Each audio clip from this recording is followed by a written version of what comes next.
Welcome back to Free Speech Nation. Now, just when you think you've reached rock bottom when it comes to anti-Semitism, it gets worse. Yesterday, punk duo Bob Vylan performed at Glastonbury and led crowds in a chant, "Death, death to the IDF," and the crowd idiotically joined in.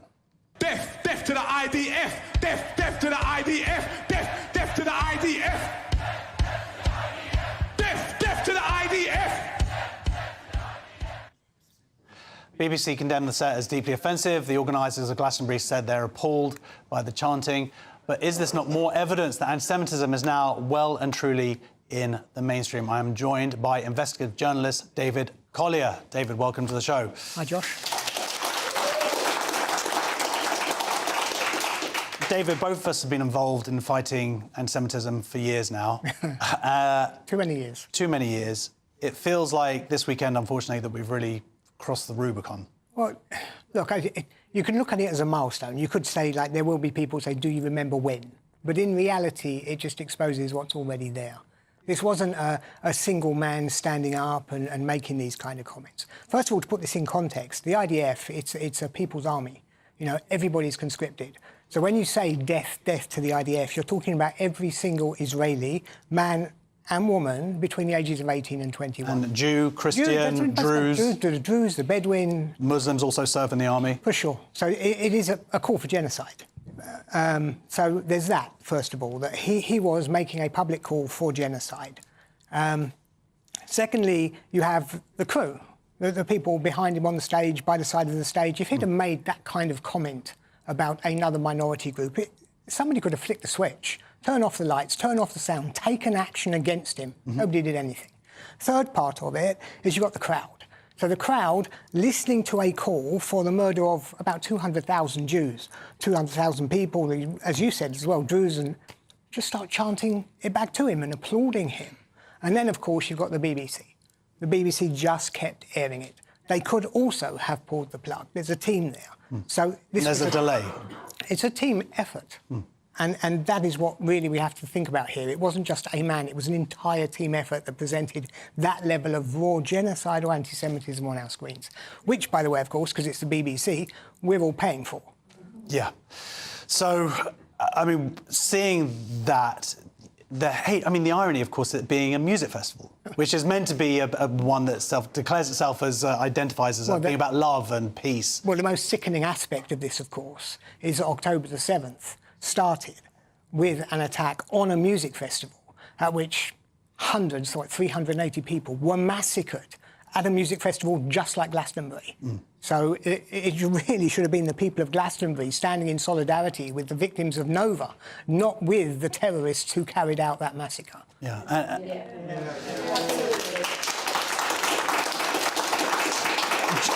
Just as shocking for me as well, people are focusing very much on this death to the IDF, but was his sort of ramble before about how he worked for a Zionist and sort of swearing about this horrible man, basically code for Jew who supports Israel, and the venom and the hate and the bigotry that was on display.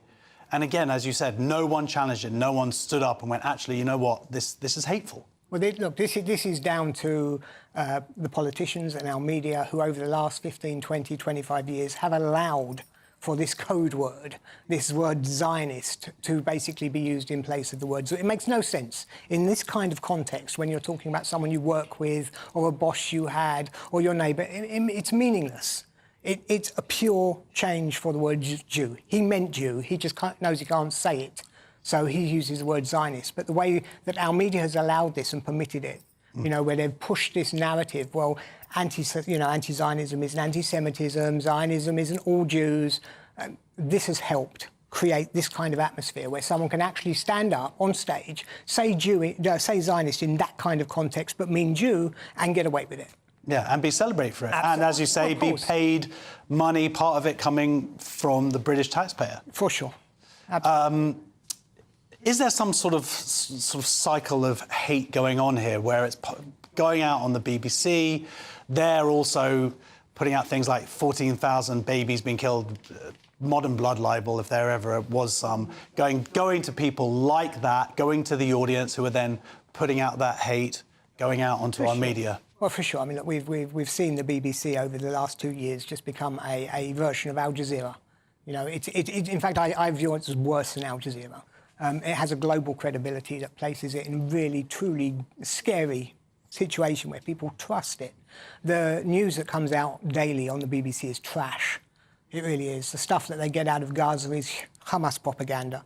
They push it out as if it's true. Channel 4, Sky News, they're all doing it. Well, you did an expose this week just on Channel 4. They'd won awards for that, and then you went into it, and as you do, you get in there and you find the stuff that's for anybody to find. Well, yeah, they turn around and they always say, well, we're not allowed into Gaza, so we can't, find... Well, I'm in London and I'm finding it, so if I can do it, they can do it. You know, it's just a lazy excuse they use all the time. But yes, look, Gaza is very simple. If you have a position of power in Gaza, you are connected and affiliated with a terrorist group.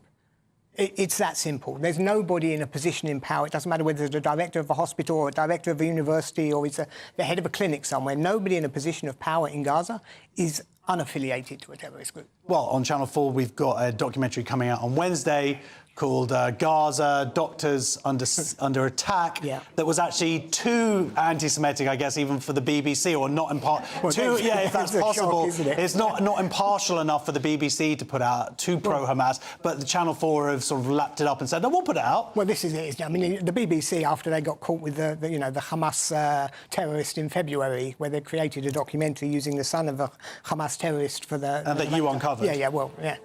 In London. Exactly. So, I mean, Channel 4 have come along and the BBC have said, no, this is too anti-Semitic for us. We're not sure. We're really... And oh, no, let us, we'll do it. And it's coming out and people will buy into it. It will probably win awards. Yeah.